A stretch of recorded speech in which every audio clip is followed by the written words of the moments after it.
बाटी सरकारी प्राथमिक विद्यालयर वार्षिक उत्सव। बालेश्वर जिला सिमुलिया ब्लॉक बाटी सरकारी प्राथमिक विद्यालयर वार्षिक उत्सव विद्यालय परिसर में अनुष्ठित हो जाइछि।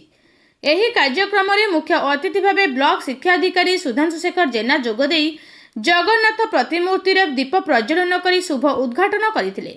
विद्यालयर प्रधान शिक्षक सुधीर पात्र सभापतित्व में एक सभा कार्य अनुष्ठित होइथिला।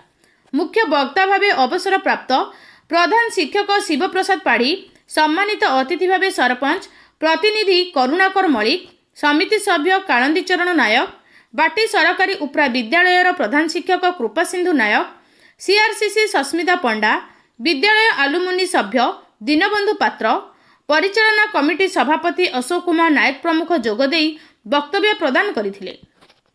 एही अवसर में मुख्य अतिथि द्वारा विद्यालय प्राचीर पत्र उन्मोचन करा जायथिला। विद्यालयर सहकारी शिक्षयित्री मंजुलता लेंका वार्षिक विवरणी पाठ करथिबा बेले शिक्षयित्री पूर्णिमा नायक अतिथि परिचय प्रदान करथिले। सही मंच रे अतिथि द्वारा 184 जन कृति प्रतियोगी को मानपत्र और फलक दे पुरस्कृत करथिले। शिक्षक विष्णु प्रसाद घड़िया, दासरथी घड़िया, कल्पना घड़िया प्रमुख कार्यक्रम रे पूर्ण सहयोग करथिले।